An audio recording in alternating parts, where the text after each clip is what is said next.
There are a lot of terms in the industry of artificial intelligence and Internet of Things that you might not be familiar with. And we want to go through some of them so that you can increase your knowledge in our industry. A run-to-failure maintenance strategy is when a plant, an asset operator is using the equipment until the end of its useful life. So until the asset will fail.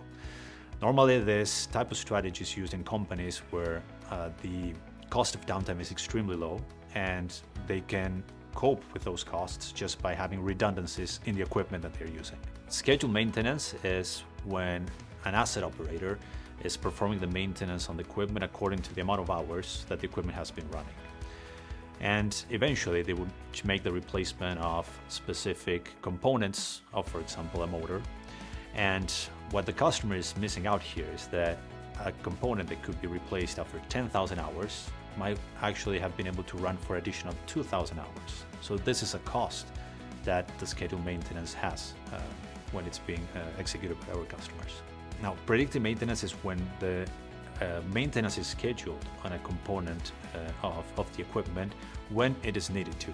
So compared to the scheduled maintenance, we are able of actually using that component until the end of its life.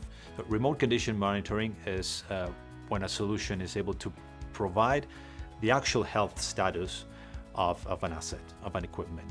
So it represents the present state of the asset, but it doesn't look at the future. On the other hand, predictive maintenance is exactly doing that. We're looking at what the future state of an asset will be based on the information that we have today. Vibration monitoring is used to determine the mechanical faults of equipment through the monitoring of vibration. For an end-to-end solution such as Skyler, the edge part of a solution like Skyler is what we would consider the hardware that is used to collecting the data, the vibration data, those are the sensors, the gateways that are used to transfer that data to the cloud.